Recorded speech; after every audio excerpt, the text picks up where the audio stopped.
Ouais, c'est bon. Bonsoir à toutes et à tous. Je tiens d'abord à remercier la Société d'Histoire de Lyon de m'avoir invité à présenter les résultats d'un travail récent sur mai 68 que j'exposerai dans un instant pour vous expliquer un peu d'où je parle et quelle est ma connaissance donc de cet événement mai 68. Alors, je vais commencer par l'image dominante de mai 68, qui en fait un mouvement à la fois étudiant, parisien et violent. Et je crois que tout le monde a en tête des images de charges de CRS contre des jeunes gens qui leur lancent des pavés et puis qui se réfugient derrière des barricades. Il y a un lieu qui focalise cette représentation, la Sorbonne, évidemment. Un bâtiment universitaire imposant qui est typique de la fin du XIXe siècle, qui exprime sur le plan architectural une sorte de prestige et de dignité académique que les étudiants 68 arts, ces trublions, vont tourner en dérision. Alors la Sorbonne elle est située au cœur du quartier latin, donc le quartier où on parle latin. Au Moyen-Âge, c'était la langue du savoir universitaire.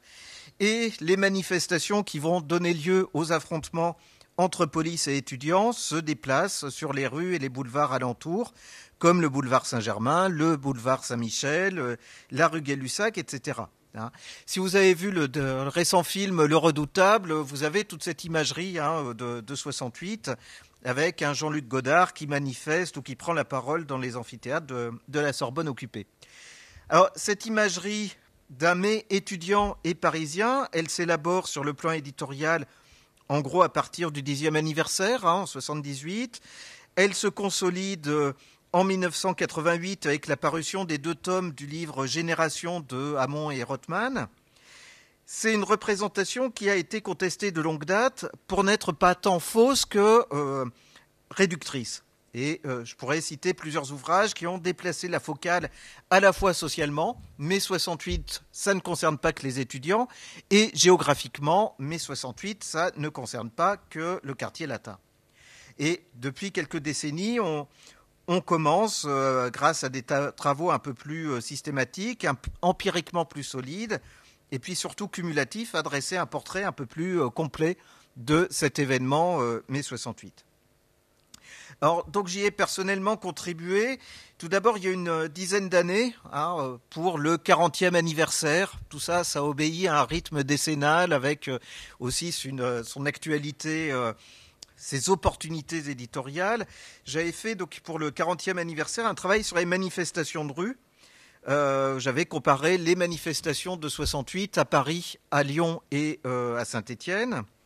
Et puis, plus récemment, en participant à une recherche collective sur les conséquences biographiques des engagements 68 arts. Et donc une recherche qui a été menée sur 5 villes, donc évidemment Lyon, mais aussi Lille, Nantes, Rennes, Marseille. Et c'est un travail qui a supposé, pour moi et mes collègues, un gros travail d'archives et d'entretien. Alors, pour ma part, j'ai notamment dépouillé les archives... aux archives départementales les versements du cabinet du préfet du Rhône, qui étaient relatifs au maintien de l'ordre. Donc je vais pas mal évoquer des sources policières, mais également les archives du PSU, qui sont ici, aux archives municipales, de la GEL-UNEF, du mouvement anarchiste, qui sont déposés à la librairie La Griffe, et puis des archives personnelles de la Ligue communiste révolutionnaire. Et j'ai surtout réalisé, pour ma part, des entretiens avec des militants anarchistes et trotskistes. Je tiens à indiquer les noms de mes collègues qui ont participé à ce travail avec moi sur le volet lyonnais de cette recherche. Donc François Alfandari, Sophie Bérou, Laure Fleury, Camille Masclé, Vincent Porel et Lucia Valdivia. Et donc ce sont les membres avec moi du collectif de la Grande Côte. Donc vous pouvez voir derrière moi la principale production, cet ouvrage Lyon en lutte dans les années 68 qui est paru l'année dernière aux presses universitaires de Lyon. Alors, je projetterai quelques images pendant la conférence qui sont notamment issues des fonds de la bibliothèque municipale, de la collection privée de Daniel Potin et de la librairie La Griffe, de ses archives sur le mouvement anarchiste. Alors, je disais, on dispose d'une vision plus exhaustive de 68. à la fois au niveau géographique et au niveau social, mais on reste confronté, ça va être le point de départ, au fait que les événements déclencheurs et perçus comme les plus importants de l'événement semblent s'être déroulés à Paris. Hein. Que ce soit les nuits des barricades, hein, il y en a eu plusieurs, que ce soit la manifestation du 13 mai sur laquelle je reviendrai, qui voit de manière très conflictuelle, mais malgré tout, il y a une coalition qui se met en place entre les étudiants et notamment Daniel Cohn-Bendit et les leaders syndicaux et spécialement la CGT, et puis la grande manifestation sur les Champs-Élysées le 30 mai. Donc on a l'impression que les grands événements, ceux qui véritablement comptent sur la dynamique de l'événement, sont uniquement parisiens. Alors, c'est pas totalement faux. Ces événements que je viens d'évoquer sont très importants, mais c'est aussi un peu plus compliqué. Et des événements importants se sont aussi produits en province ou à l'extérieur de Paris. Je pense par exemple à la mort de 2 ouvriers de Sochaux en juin, qui est un épisode assez méconnu. La mort du lycéen un peu plus connu, Gilles Tautain, à Flins, là aussi au mois de juin. À Nantes, la révolte a pris une dimension qui, avec l'occupation de la préfecture, donc qui a paru mettre en péril la souveraineté de l'État. Et puis, pour ce qui est de Lyon, la nuit du 24 mai, sur laquelle je reviendrai en détail dans quelques instants. Alors, ce que je vais essayer d'évoquer dans cette présentation, c'est l'interdépendance entre ce qui se passe en province, en l'occurrence à Lyon, et ce qui se passe à Paris. C'est-à-dire qu'il n'y a pas seulement des impulsions qui viennent de la capitale, il y a aussi des dynamiques propres à la scène locale qui ont des effets de retour sur la dynamique nationale de l'événement. Pour autant, voilà, on est dans un pays qui est extrêmement centralisé. Et donc, tendanciellement, structurellement, tout ce qui se passe dans la capitale paraît plus important que ce qui se passe sur le reste du territoire, au moins s'agissant de la vie politique. Mais cette logique centralisatrice, elle peut aussi se gripper, spécialement pendant une crise politique majeure, et mai 68 est une crise politique majeure, et ça peut connaître des passages à vide, des entraves, ou être dépendant à ce qui se passe à la périphérie. Alors, voilà. Première vue, si on compare le mai 68 lyonnais au mai 68 parisien, on pourrait dire que le mai lyonnais est la réplique du mai parisien. Alors, à entendre dans les deux sens du terme réplique, à la fois une imitation, une reproduction, et aussi au sens sismique, c'est-à-dire l'idée de décalage dans le temps. Il y aurait quelque chose qui se produit, qui serait parisien, qui est important, et puis il y aurait des secousses de moindre ampleur qui se prolongeraient au niveau local, ce qui s'est passé à Paris. Alors, première vue, réplique au sens de modèle réduit, hein, il y aurait l'idée d'une pâle imitation. Alors, effectivement, il y a des éléments qui plaident pour cette thèse, cette représentation. On va retrouver à Lyon plusieurs des épisodes et des processus qui ont fait la légende de mai 68. Déjà, point de départ, la situation universitaire présente beaucoup de traits communs à Lyon comme à Paris, comme dans beaucoup de villes françaises. À Lyon, comme partout ailleurs, les effectifs des universités ont explosé au cours des 2 décennies précédentes. Nationalement, les effectifs des étudiants ont été multipliés par 4 en une quinzaine d'années, ce qui est vraiment énorme. Et une des conséquences immédiates, c'est qu'il a fallu construire rapidement des campus à la périphérie. À Paris, ça va être Nanterre, qui va être un des lieux d'impulsion de la contestation. Et puis à Lyon, ça va être la Doua.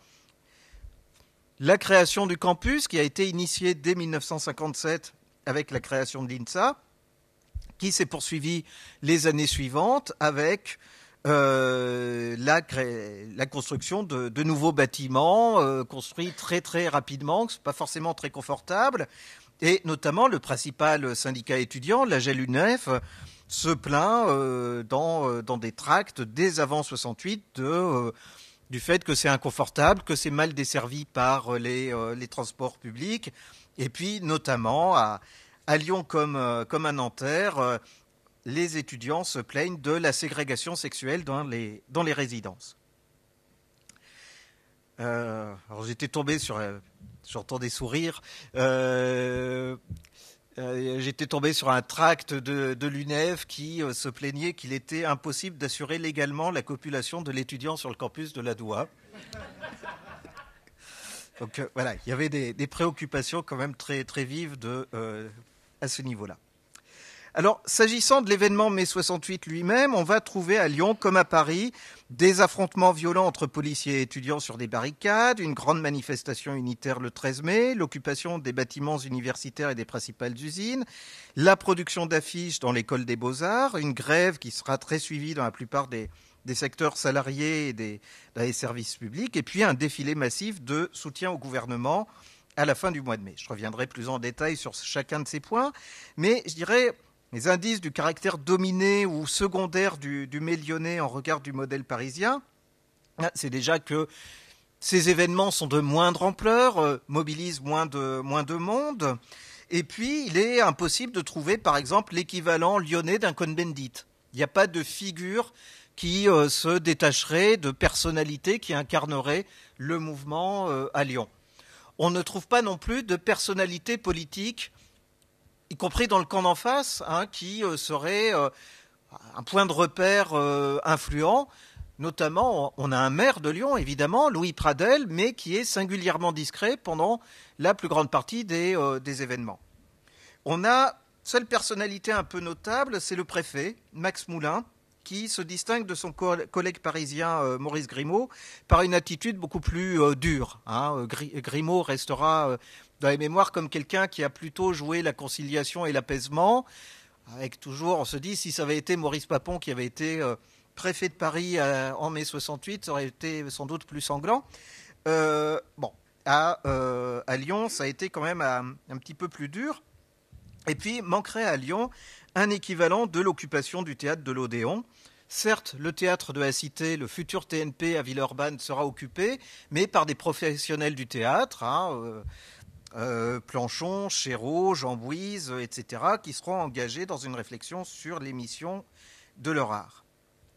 Alors, cette représentation d'un mai lyonnais qui serait une espèce de succès d'année un peu cheap du mai parisien n'est pas totalement dénuée de fondement, mais elle doit être nuancée et complétée.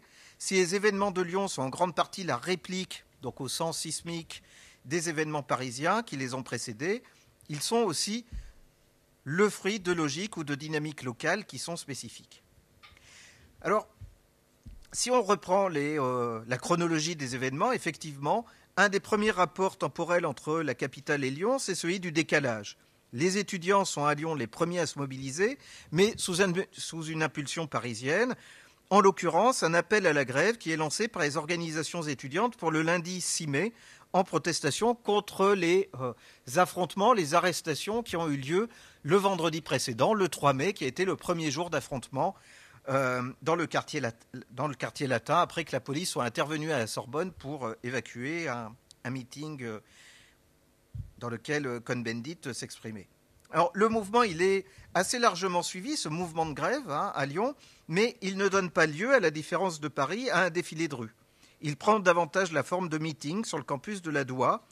Et par exemple, un télégramme de la préfecture signale que durant tout le meeting qui s'est déroulé jusqu'à 17h, des nouvelles concernant les incidents de Paris étaient données par les organisateurs.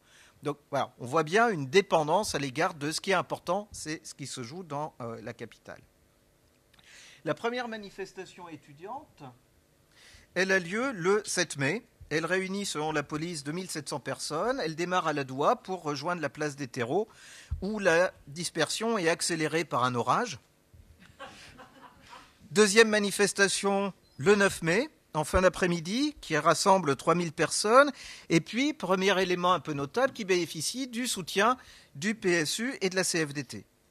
Et puis, encore une manifestation, le samedi 11 mai, qui témoigne plus encore de la dépendance aux événements parisiens, parce que c'est sous le choc de la première nuit des barricades, qui s'est déroulée le 10 mai au soir, et que beaucoup de monde a écouté à la radio, en direct, que les étudiants lyonnais vont défiler à nouveau en fin d'après-midi, au nombre de 1500 à peu près.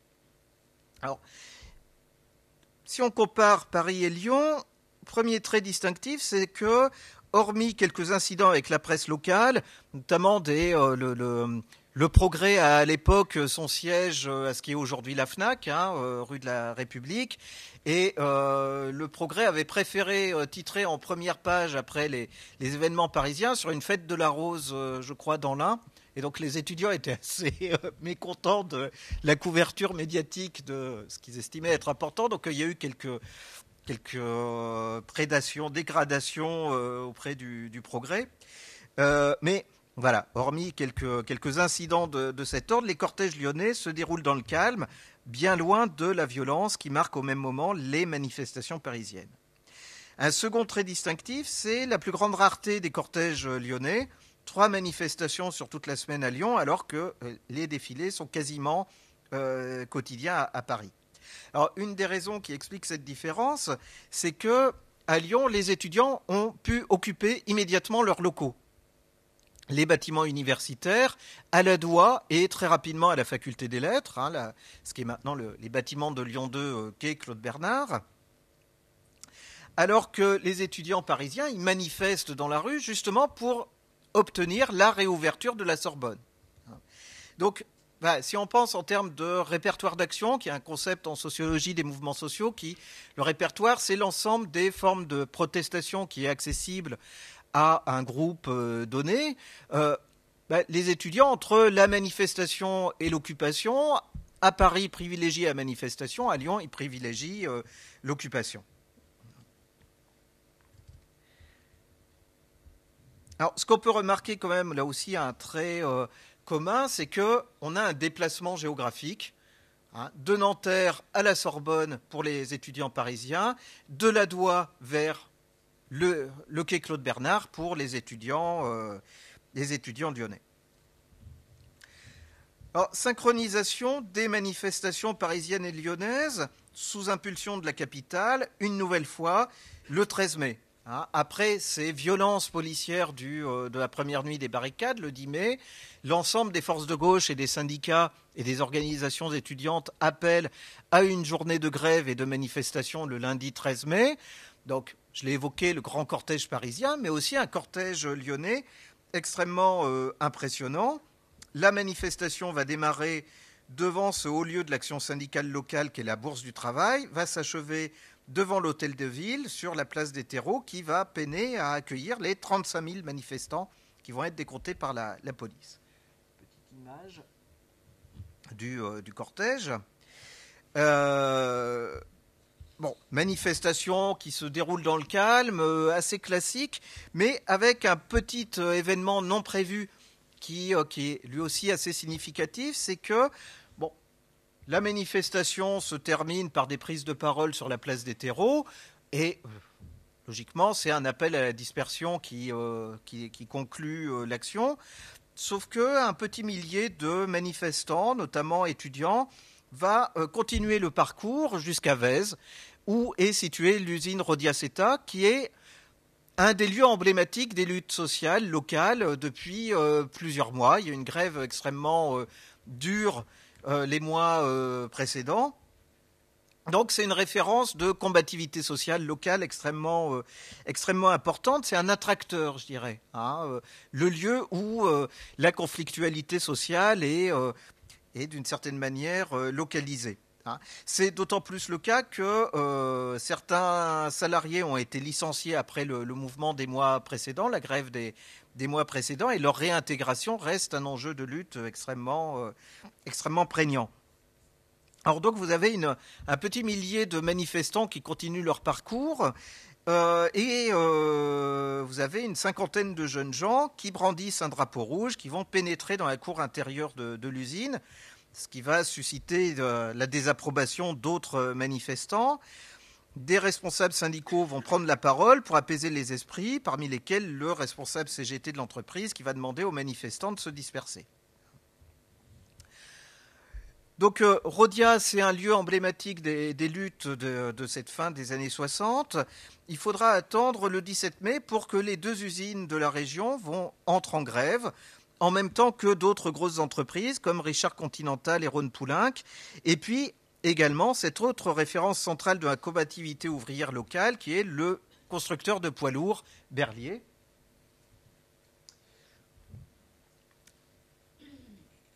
Alors Berlier se sont aperçus savent que c'est l'anagramme de liberté, donc les lettres à l'entrée de l'usine, j'ai malheureusement pas la photo, mais les lettres en haut de l'entrée de l'usine vont être déplacées pour former le mot liberté, ce qui est assez joli. Et très rapidement, la vie économique à Lyon comme ailleurs en France va être bloquée. La plupart des entreprises sont occupées. Les journaux locaux aussi cessent de paraître, ce qui est un élément sur lequel je reviendrai tout à l'heure. Alors, la consigne qui a été donnée par la CGT aux salariés qui occupent leur entreprise, c'est de veiller à l'entretien des machines et des locaux. Il s'agit de montrer une responsabilité, une respectabilité ouvrière, mais également de refuser tout contact avec la composante étudiante du mouvement, qui est suspecte d'être gauchiste, d'être aventuriste dans le vocabulaire de l'époque. Et donc, il s'agit de limiter les contacts. Alors, j'ai trouvé ça assez significatif dans le journal communiste La Voix du Lyonnais, avait consacré un article à la manifestation du 13 mai, disant, voilà, le journaliste disait, il avait raison ce travailleur de la Rodia qui m'a dit, nous dans nos usines et les étudiants dans leurs facultés, nous allons, en luttant pour nos revendications, poursuivre le même combat, une façon d'être ensemble, en majuscule ensemble. Ensemble, mais quand même bien séparés les uns des autres. Voilà, il ne faudrait pas que les gauchistes contaminent la classe ouvrière. Et autre trait significatif de cette séparation, de cette espèce de cordon sanitaire que la CGT veut mettre en place, et là aussi très commun entre Lyon et Paris. À Paris, les étudiants quittent la Sorbonne pour rejoindre l'usine Renault à Boulogne-Billancourt le 17 mai, ils trouvent porte close. Bon. Le 23 mai, les étudiants lyonnais se rendent en cortège à quelques centaines à la Rodia, à Vèze, une nouvelle fois, et eux aussi, ils trouvent porte close, et les occupants, les salariés en grève, leur déclarent au porte-voix, je cite, « Nous n'avons jamais donné de leçons aux étudiants, mais nous entendons n'en recevoir aucune de leur part. » Voilà. Et donc, fin de non-recevoir, et les étudiants, un peu dépités, qui repartent en scandant de manière un peu incantatoire « Unité dans la rue », dans le centre de Lyon, avant de se disperser. Là aussi, c'est relaté par les renseignements généraux. Alors, j'ai dit, les étudiants occupent les universités, les bâtiments universitaires. Comme à Paris, ils occupent l'école des beaux-arts.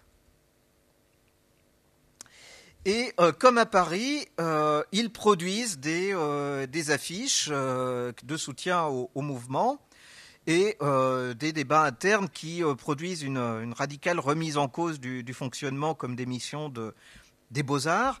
Alors, ils vont reproduire certaines affiches parisiennes, mais aussi en créer des spécifiquement lyonnaises, que je ne résiste pas au plaisir de... Ah oui, pardon, j'avais oublié cette photo qui illustrait les occupations. Donc voilà, c'est un slogan qui me paraît assez éloquent. Alors, s'agissant des beaux-arts, voilà, affiche spécifiquement lyonnaise, produite Beaux-Arts de Lyon. Celle-ci également, qui a découvert, c'était une des jubilations, un ancien imprimeur qui avait tout un stock d'affiches de mai 68 qui est venu nous les apporter aux presses universitaires de Lyon. On avait l'impression de découvrir un trésor. Alors voilà, celle-là qui est davantage connue et qui est la reproduction d'une affiche parisienne. Et cet enjeu extrêmement important de l'âge de la majorité. C'est-à-dire qu'ils sont étudiants à partir de 18 ans, mais ne peuvent pas voter, ne peuvent pas contribuer à la vie politique, et ça sera quand même un des enjeux extrêmement puissants. Bon, celle-là aussi est assez célèbre. Voilà.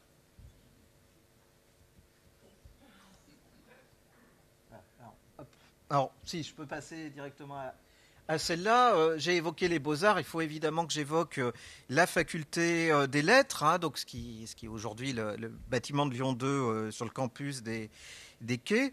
Alors, les étudiants, comme à Paris, se livrent à des débats fébrile et intense sur la redéfinition des missions de l'université et puis l'élaboration de perspectives révolutionnaires.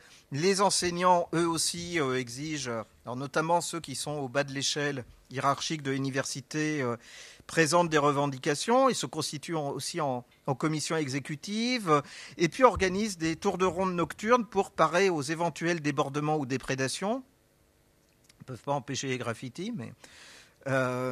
inquiétude aussi parce que le bâtiment, c'était toute l'université lyonnaise, donc il y avait aussi de la chimie, donc il y avait des produits chimiques. Et se posait la question de l'utilisation de ces produits chimiques à des fins révolutionnaires, et avec quelques inquiétudes aussi sur des maladresses d'apprentis chimistes qui pourraient avoir des effets destructeurs. Aussi inquiétude parce que... une vue de l'université, donc vous voyez avec les drapeaux rouges qui flottent sur le campus, sur les bâtiments. Aussi inquiétude parce que des jeunes marginaux, pas du tout étudiants, se sont joints à l'occupation et se livrent à quelques débordements. Alors à Lyon, on les appellera les trimards, j'y reviendrai dans un instant, ils vont jouer un rôle important. À Paris, à la Sorbonne, vous avez les catanguais. Qui sont aussi des marginaux qui diraient peut-être aujourd'hui des loupards, qui font régner une certaine terreur dans les couloirs. Je reprends le fil chronologique avec, je l'ai déjà un petit peu évoqué, la manifestation du 24 mai, qui est extrêmement importante dans la dynamique à la fois locale et nationale du mouvement.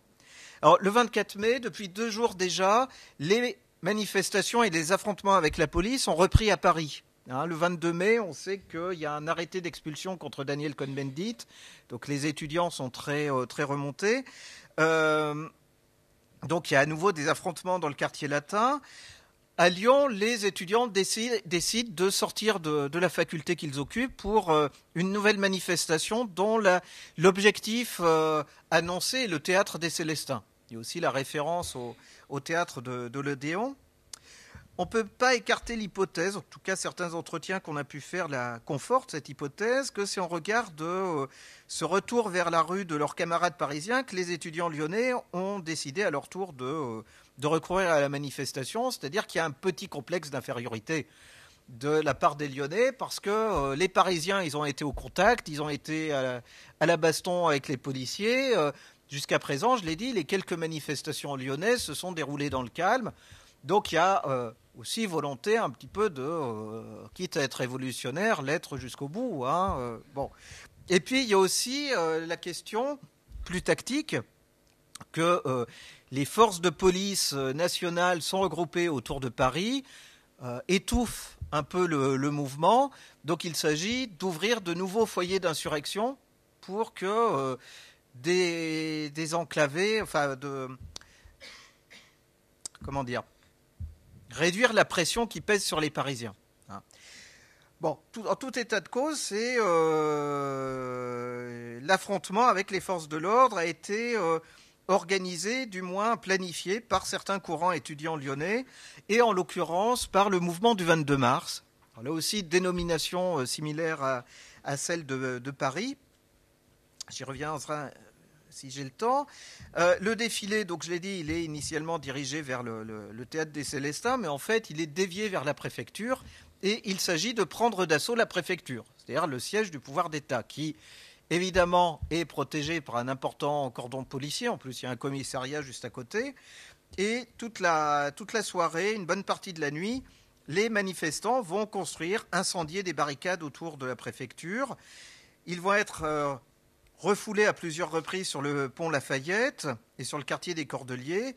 Puis, il y aura la nuit des barricades lyonnaises a commencé avec barricades lacrymogènes. Moment extrêmement violent. Le lendemain, on compte 200 arrestations, une quinzaine de blessés parmi les forces de l'ordre. Et puis, le premier mort de mai 68, le commissaire René Lacroix, qui, en tout cas c'est ce qui est dit le lendemain, aurait été écrasé par un camion que les étudiants ont lancé sur le pont en bloquant l'accélérateur avec un pavé. Et deux trimards, Michel Raton et Marcel Munch, seront par la suite arrêtés, mis en prison et traduits en cour d'assises 2 ans après. Il faudra 2 ans pour l'instruction de l'affaire. Ils sont accusés d'avoir placé ce fatal pavé sur cet accélérateur. Alors, pendant leur procès, donc en 1970, ils seront sauvés par le témoignage inattendu de l'interne qui avait tenté de réanimer le commissaire Lacroix à son arrivée à l'hôpital, qui avait dit mais s'il avait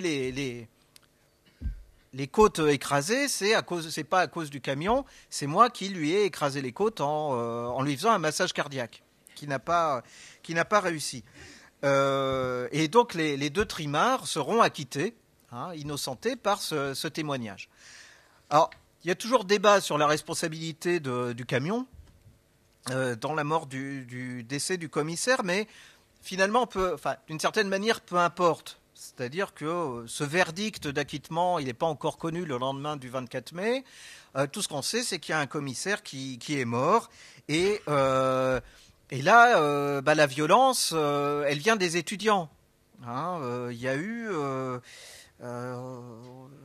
s'il y a eu violence, après la première nuit des barricades, on avait trouvé que la répression policière était excessive. Là, l'excès de violence, il vient des étudiants. Et donc, on a le gouvernement, évidemment, va jouer là-dessus pour essayer d'obtenir un retournement de l'opinion publique qui jusque-là était favorable aux étudiants, mais cette fois-ci, ce sont quand même eux qui ont un mort sur la conscience. Ce qui est intéressant de voir aussi, c'est que là, c'est quelque chose qui s'est passé en province qui a un impact sur la dynamique nationale. Parce que le gouvernement est sensible au fait qu'à Paris aussi, ça a été très violent, cette nuit du 24 mai. Il y a eu l'incendie d'un commissariat dans le 5e arrondissement. Et puis, les affrontements sont sortis ne sont plus seulement dans le quartier latin. Il y a une tentative d'incendie de la Bourse de Paris également. Donc, ça s'étend vers Gare de Lyon, Bastille. Également, les affrontements ont été extrêmement violents. Donc il y a l'idée il faudrait sans doute calmer un petit peu le jeu. Et c'est pas un hasard si le Premier ministre lance les négociations de Grenelle dès le lendemain, convoque les organisations patronales et syndicales à un tour de négociation dès le lendemain. Et puis je dirais la mort du commissaire Lacroix, elle permet elle offre une première opportunité de mobilisation à ce que j'appellerais le camp de l'ordre, en tout cas le camp pro-gouvernemental. Dès le lendemain, le poteau contre lequel le commissaire Lacroix est supposé avoir été écrasé est fleuri par des Lyonnais, avec des bouquets qui, pour certains, sont ornés de papillons qui dénoncent la conduite criminelle des étudiants. Ces obsèques à Saint-Bonaventure sont précédées d'une cérémonie à la préfecture qui est retransmise à la télévision. Et on a un important rassemblement qui vise à rendre hommage au commissaire, mais aussi à exprimer une dénonciation de la violence des étudiants. Alors, en fait, j'ai combien de temps? Je ne veux pas être trop... D'accord, ok. Bon. Pardon? 19h20, excusez-moi. D'accord, ok. Ah bah peut-être un peu plus. Je préfère réduire un peu pour qu'il y ait plus de temps pour les questions. Peut-être quand même plus... Bon, j'essaye de ne pas être trop long. Et de dire l'essentiel de ce que je voulais raconter.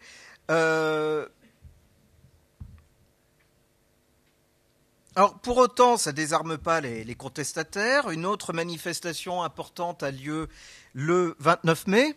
Alors, une manifestation qui est intéressante si on compare à la dynamique parisienne. Il y a aussi une manifestation à Paris le 29 mai, mais uniquement à l'appel de la CGT.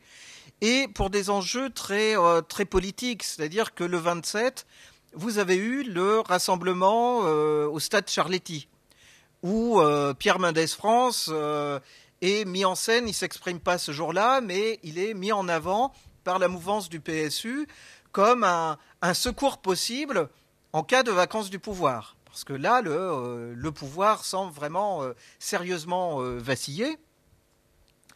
Bon, le lendemain, le 28, vous avez la conférence de presse de François Mitterrand, qui se dit, c'est pas exactement les mots qu'il emploie, mais qui se dit prêt à faire don de sa personne en cas où il y aurait vacance du pouvoir. Et donc, le Parti communiste, quand même la principale force de gauche de l'époque, dit, au fait, là, il ne faudrait peut-être pas nous oublier, et donc fait une démonstration de force le 29 mai, donc à l'appel de la CGT, qui est très liée au PCF à l'époque, et avec le slogan « Pouvoir populaire ». Alors, à Lyon, vous avez aussi une manifestation le 29 mai, mais elle est unitaire. Alors, ça qui est assez intéressant, c'est que vous avez une dynamique locale qui fait qu'il est difficile pour le Parti communiste de se passer des soutiens, des alliances avec les autres forces de gauche, que ce soit la Fédération de la gauche démocratique et socialiste, la FGDS, ancêtre du Parti socialiste qui sera fondé en tant que tel à Épinay quelques années après, mais aussi le PSU, mais aussi les syndicats étudiants, la CFDT, etc. Donc les dynamiques locales font que, et on l'observe à Lyon, mais aussi dans d'autres villes, font qu'il est plus difficile de jouer le chacun pour soi, et vous avez davantage de dynamique unitaire imposée par la configuration locale dans les villes de province. Alors, cette manifestation, elle réunit quand même 15 000 personnes, dont 3 000 étudiants, avec des drapeaux rouges et noirs qui scandent des slogans tels que « De Gaulle démission »,« Pompidou à la porte »,« Gouvernement populaire ». C'est une manifestation qui part de la place Bellecour et qui se termine devant les Brotteaux, qui traverse quand même le boulevard des Belges, qui a dû trembler. Voilà. Mais on a quand même un sentiment que ça vacille. Parce que le 30, le lendemain encore, tout ça se joue sur une séquence temporelle très resserrée. Comme vous le savez, le 30 mai, le général de Gaulle s'exprime à la radio et son discours est suivi immédiatement par grand défilé de soutien au gaullisme sur les Champs-Élysées, où on chante la Marseillaise. Vous avez tous les ministres, Malraux, etc., Debré au premier rang. Donc, on a un retournement de tendance. Alors, là aussi, décalage temporel entre Paris et Lyon. C'est le lendemain, c'est le 31 mai, que vous aurez un défilé similaire de soutien au gouvernement qui part de la place Bellecour, qui remonte la rue de la République et qui traverse le pont et se termine là où le commissaire Lacroix est mort, en tout cas. Alors, le rapport des rassemblements généraux du lendemain nous rapporte que des slogans sont lancés tels que « Mardi au travail »,« Mitterrand au rencard »,« Mendes à Moscou »,« Cohn-Bendit à Berlin ». Le chant de la Marseillaise est repris plusieurs fois, tant par les manifestants que par les spectateurs qui se trouvent sur les trottoirs. On a aussi quelque chose d'assez intéressant, c'est que vous avez le maire de Lyon, Louis Pradel, qui fait sa première apparition depuis le 13 mai. Alors, le 13 mai, il était apparu publiquement parce que, vous vous rappelez, c'est le jour où il y a la grande manifestation unitaire, syndicat étudiant.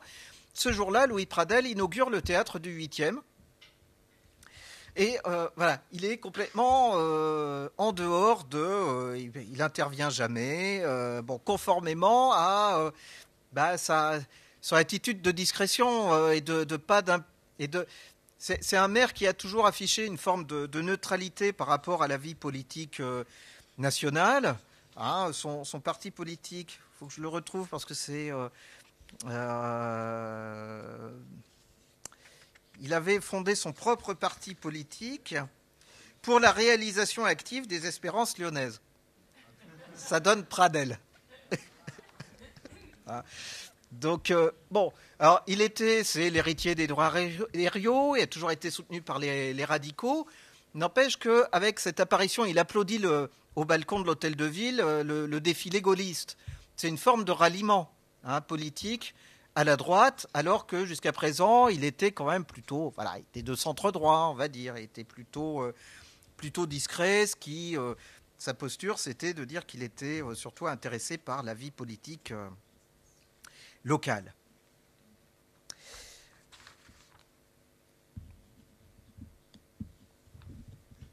Autre force politique qui va être reconfigurée par la dynamique ou qui va faire une apparition tardive sur la scène politique pendant mai 68, c'est l'extrême droite. L'extrême droite qui est incarnée par des militants d'Occident, de jeunes nations. Dans un premier temps, les jeunes d'extrême droite sont tentés de se rallier à une contestation anti-gaulliste. On est quelques années seulement après la fin de la guerre d'Algérie. Et par exemple, vous avez certains jeunes militants qui se joignent à la manifestation du 7 mai, où ils tentent en vain de lancer le slogan « Libérez Salan ».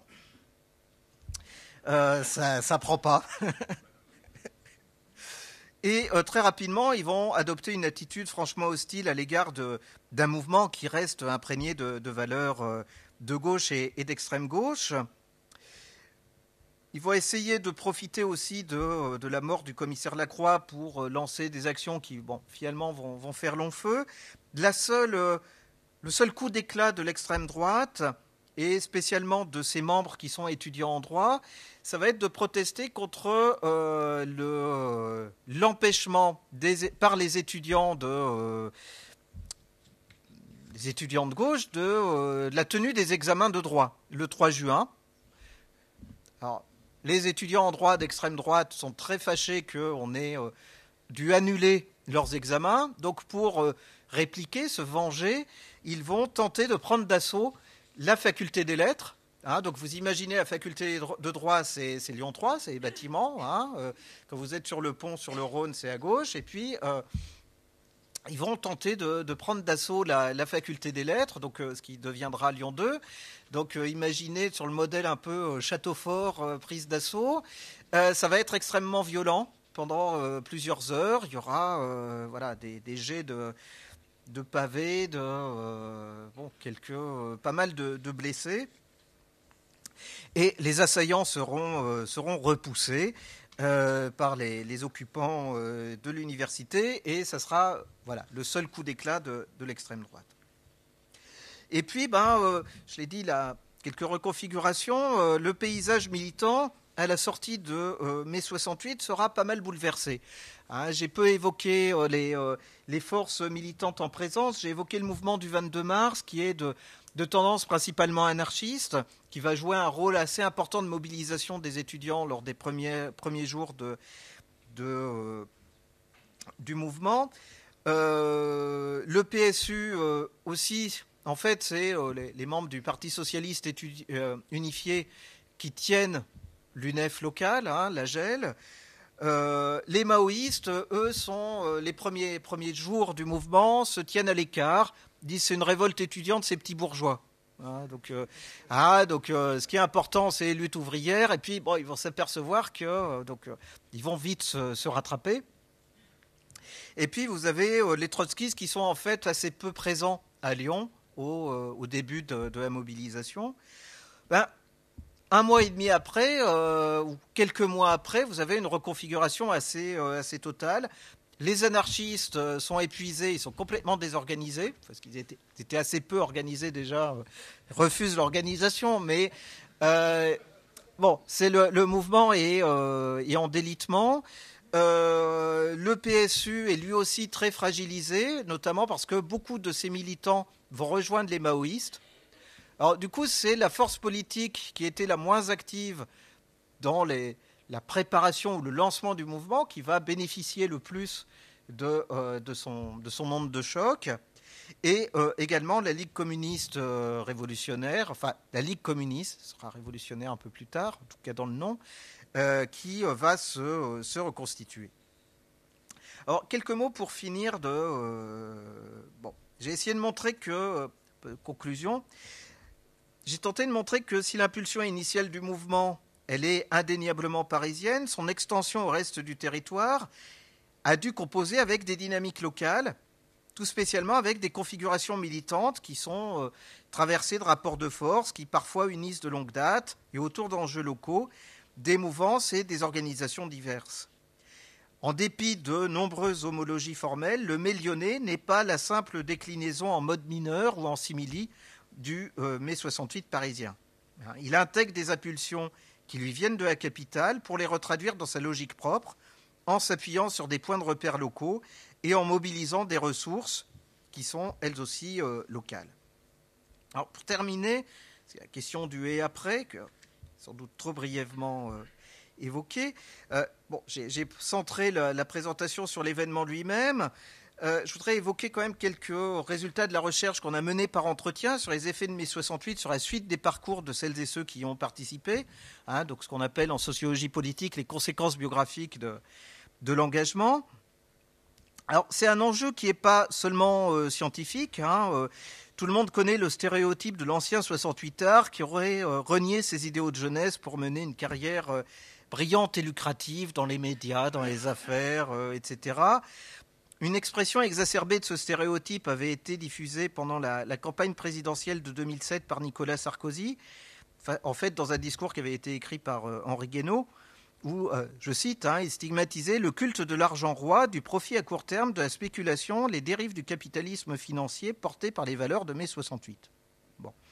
Alors, il faisait que reprendre un lieu commun, qui est souvent ressassé, qui met en exergue les mêmes personnalités du mai 68 parisien, dont les méandres des trajectoires sont abusivement posés comme représentatifs de celles de toute une génération. On songe immédiatement à Daniel Cohn-Bendit, Serge July, André Glucksmann, Bernard Kouchner, etc.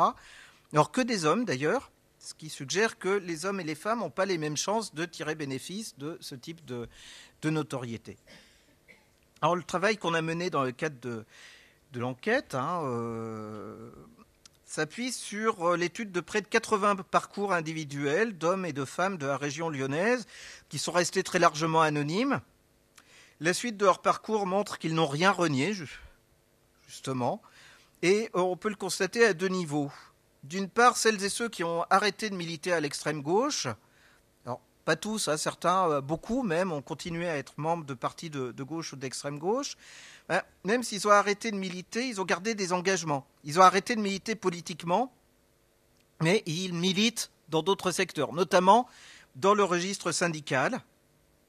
Alors, souvent, quand on reconstruit les biographies des militants, vous êtes étudiant, vous avez du temps pour militer un peu tous azimuts, et puis vous rentrez dans la vie professionnelle, vous avez une vie familiale, vous avez moins de temps à consacrer au militantisme, et donc il faut choisir, et souvent, ils ont privilégié le militantisme dans l'entreprise, d'autant plus que ce militantisme syndical a pu leur paraître plus concret et plus efficace que la lutte pour une révolution qui, quand même, se fait un peu attendre. On constate donc des carrières syndicales très intenses, avec parfois l'occupation de responsabilités chez ces anciens militants d'extrême gauche.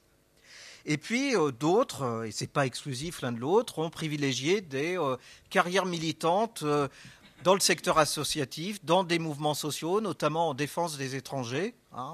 Le réseau Éducation sans frontières, par exemple, ou le réseau Tiberius Claudius rassemble pas mal d'anciens 68ards, et également quelque chose qui est extrêmement important au niveau de Lyon, qui est le féminisme. Beaucoup de militantes qui se sont engagées dans les luttes autour des droits des femmes. Donc ça, c'est au niveau du militantisme. Et puis, second niveau qui est assez significatif, ce sont les investissements professionnels de ces anciens et anciennes 68ards qui sont loin d'être anodins. Déjà, ce qu'on repère, c'est une écrasante majorité de professions du secteur public. Alors, des professions qui visent le bien commun plutôt que le profit individuel. Et puis, à l'intérieur du secteur public, pas n'importe lesquelles, celles qui valorisent une forme d'attention à autrui ou qui visent à rétablir des droits. Donc on va retrouver beaucoup de professions de l'éducation, beaucoup d'enseignants, des professions du social, des éducateurs, des assistantes sociales, des professions de la santé, et notamment dans le secteur psychiatrique, ou encore l'inspection du travail, qui sont très représentées. Et dans la plupart des cas, ces personnes attestent un rapport militant à leur activité professionnelle, Ils vont par exemple tenter des démarches expérimentales, des démarches anti-autoritaires qui visent à l'émancipation et à la conquête de nouveaux droits. Et donc de manière très claire, ces anciens et anciennes 68 arcs en ont certes rabattu de leurs espoirs révolutionnaires dans bien des cas, ils ont pour autant rien renié dans leur attente d'une société plus juste et émancipée des autoritarismes. Je vous remercie de votre attention. Merci. Un petit peu de temps pour des Merci questions, pour cette conférence, d'avoir mis en lumière la spécificité du mai 68 à Lyon. Et donc, sûrement, ça va susciter quelques questions pour avoir remis en mémoire aussi des événements dont que certains ont peut-être vécu. Et y a-t-il des questions dans la salle? On parle pas du monde ouvrier à Lyon en 68. Ah bah si quand même.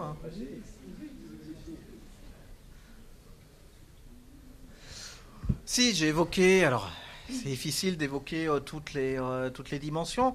Le mai ouvrier a été extrêmement puissant et important parce que Lyon est encore en 68 une ville industrielle, ce qu'on a tendance à oublier aujourd'hui, où la plupart des grosses entreprises ont été soit sorties de la ville, soit ont fermé. Je pense par exemple, alors une lutte qui sera importante dans les années suivantes, qui sera importante c'est l'usine Tepaz par exemple, qui fabrique des électrophones, qui est à la Croix-Rousse par exemple. Vous avez aussi c'est un épisode là aussi important, les Gaines scandales, qui sont à la Croix-Rousse. Et où il y aura un événement, un incident assez grave, c'est-à-dire que le fils du patron va forcer un piquet de grève et va gravement blesser une ouvrière syndiquée. Donc voilà, vous avez Rhône Poulenc, Richard Continental, tout un ensemble d'industries avec de très nombreux salariés qui sont encore sur le territoire lyonnais. Je pense là aussi, ça fait partie des suites. Tout le quartier Gerland, c'est de l'industrie lourde. Vous avez notamment Penaroya, où il y aura une grève extrêmement dure d'ouvriers, d'OS, d'ouvriers spécialisés, souvent des travailleurs immigrés, qui travaillent avec le plomb et qui sont atteints de saturnisme. Et obtenir ne serait-ce qu'être au courant de son état de santé, être préservé devant les risques sanitaires du métier qu'on exerce, ce sera un enjeu de lutte extrêmement important. Voilà, toutes mes excuses si j'ai paru négliger cette dimension ouvrière de mai 68, mais vous avez en tout cas raison de le rappeler, c'est une composante extrêmement importante qui reflète aussi la structure économique et sociale de la ville de Lyon à l'époque. Mais donc le résultat à Lyon, c'était quoi? C'est-à-dire en termes de...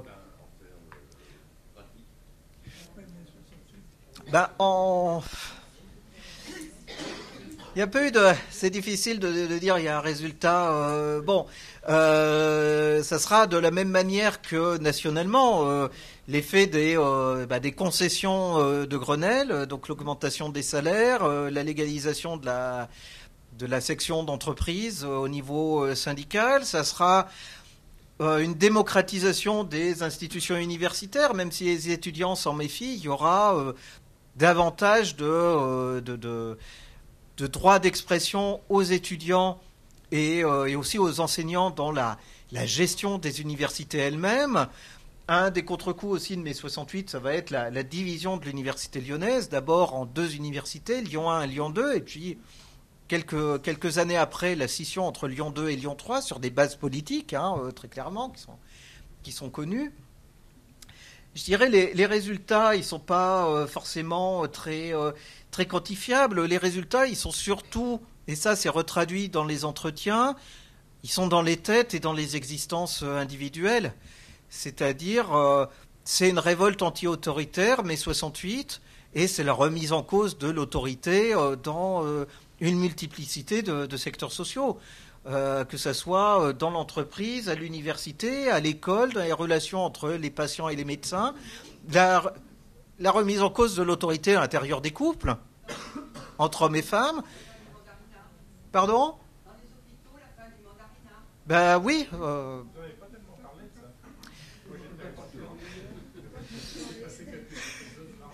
Oui, certainement, mais voilà, j'ai pas pu faire tous les secteurs, mais effectivement, ça se fait dans les têtes.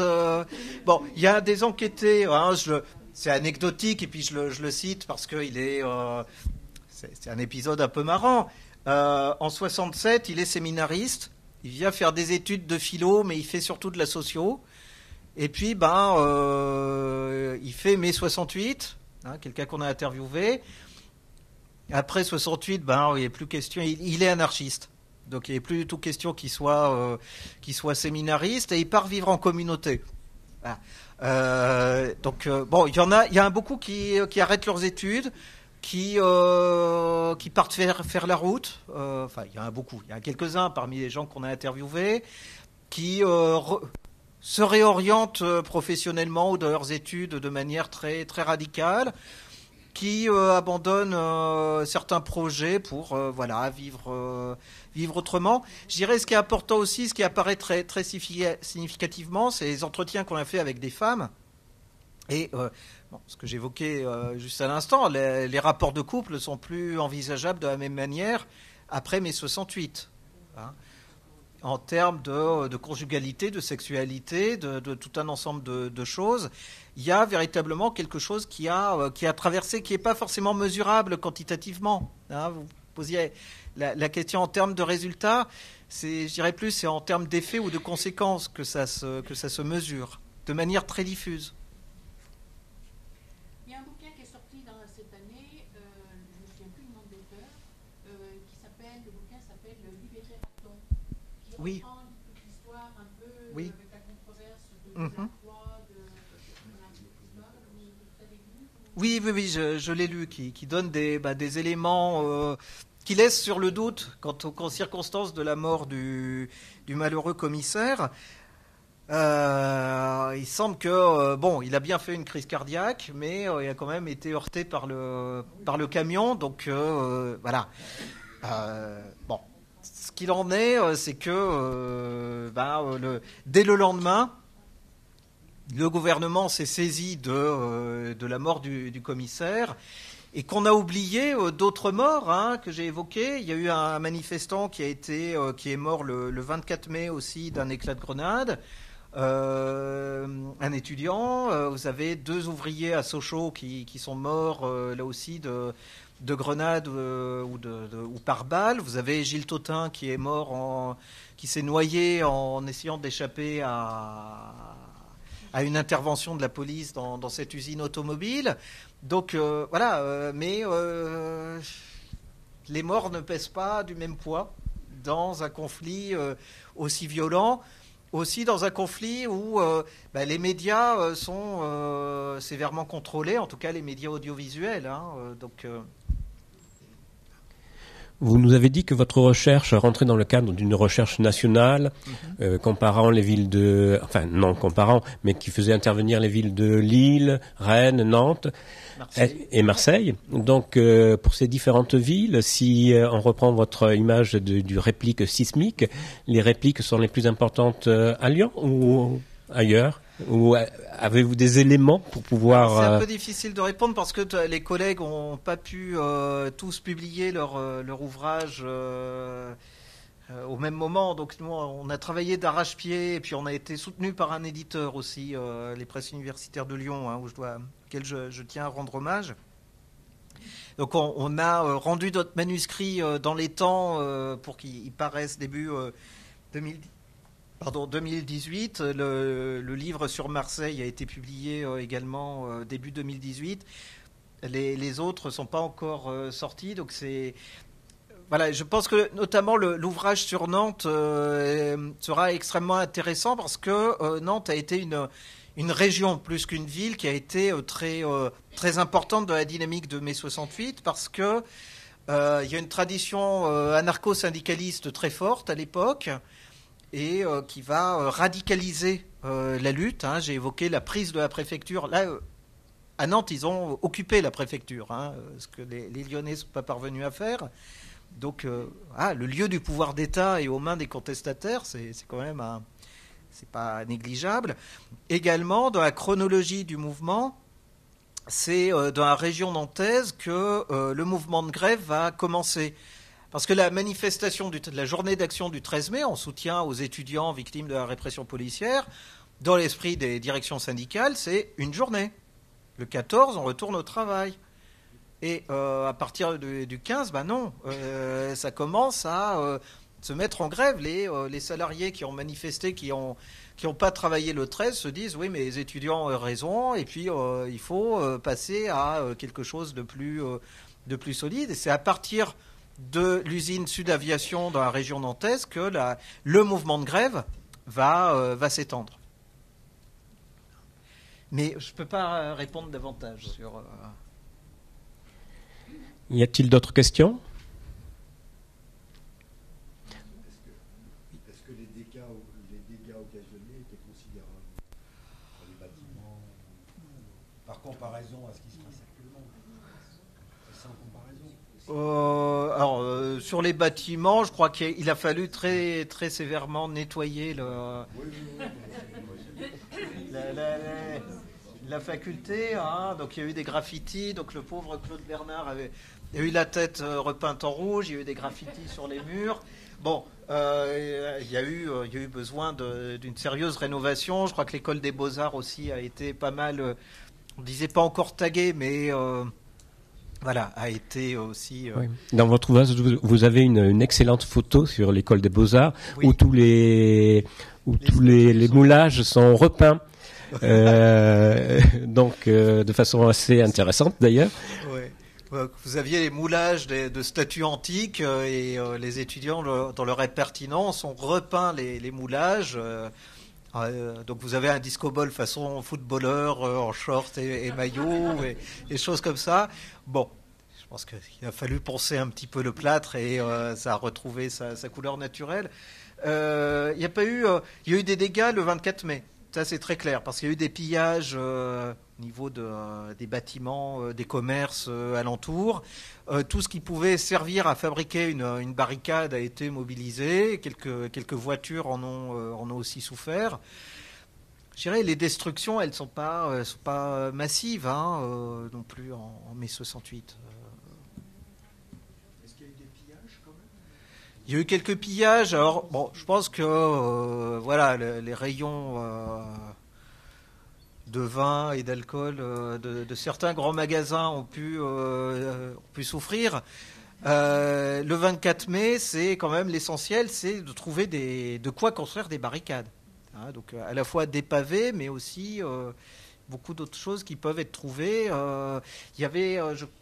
Je crois me souvenir avoir lu qu'il y avait un magasin de sport dans le quartier et que des choses, des piolets ou des choses comme ça pour dépaver, c'était utile, quoi. Des choses du fer solide, du métal solide pouvaient avoir une certaine efficacité. La session Lyon 2-3, c'est en quelle année 71 ou 72, je pense. Ouais. L'INSA était très active à l'époque puisque c'était une toute jeune école d'ingénieurs, oui, et qui recrutait dans des classes moyennes, je pense. Classe populaire, il n'y avait pas de concours à l'entrée. Donc là, on a plusieurs entretiens avec des étudiants de l'INSA qui de milieux très modestes. Et alors que de plus grandes écoles d'ingénieurs, ou en tout cas qui exigeaient un concours, ne leur étaient pas accessibles, celle-là était accessible. Alors, ils ne sont pas tous devenus ingénieurs. Il y en a un qui était en première année de l'INSA, que j'ai interviewé, qui, quand il y a eu mai 68, et puis qui, après mai 68, il s'est dit « je ne veux pas travailler ». Et donc il s'est mis à attaquer des banques. Et il a participé à notre épisode de la vie lyonnaise, que vous connaissez peut-être pour certaines d'entre vous, qui est l'affaire des tables claudiennes. Lorsque il était dans cette bande de gangsters qui attaquaient des banques avec des pistolets pas chargés.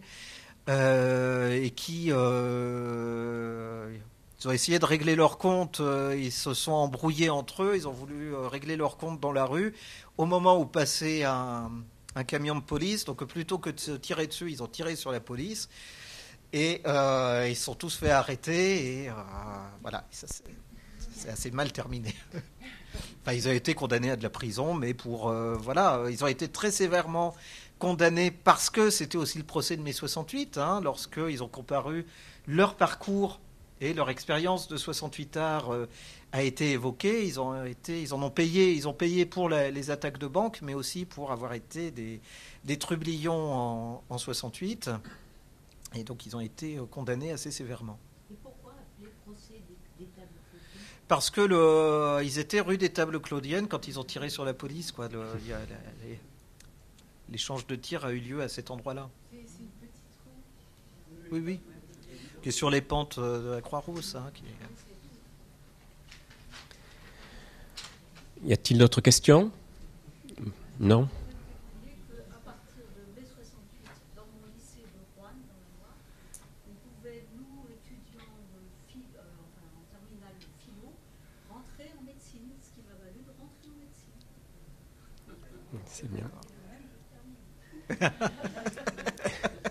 Oui, il y aurait aussi beaucoup à dire sur la mixité, qui est un des résultats de... Oui, un des contre-coups. Alors la mixité, elle était déjà engagée, mais de manière assez limitée. Mais il y a beaucoup de choses qui se jouent effectivement dans la discipline des lycées. C'est-à-dire il y a des choses qui sont plus possibles comme avant. Mais on a eu des témoignages de lycéennes qui étaient obligées d'être en jupe. Ces aspects-là, quand il faisait très froid, nécessité de négocier quand même. Oui. Et donc, voilà, je l'ai dit, c'est une remise en cause de rapports d'autorité. Et après, ils sont plus aussi prégnants. Enfin, ils ont été fragilisés, ces rapports d'autorité. Et donc, ils n'ont plus la même capacité à s'imposer en s'appuyant sur leur seule force, quoi, je dis d'une certaine manière. Donc, il faut faire la démonstration que l'autorité est légitime et que c'est pas univoque. Donc, je pense que c'est ça qui est sans doute l'effet le plus important de mai 68. S'il y a eu Paris, il aurait fallu Lyon. Oui, sans doute, oui. Mais ce n'est pas que Paris, voilà. Et Lyon n'a pas à rougir en termes de... Si on doit comparer les événements dans les deux villes. Donc, merci à Lilian Mathieu.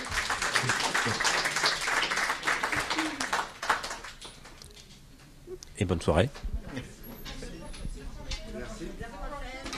La prochaine fois, oui,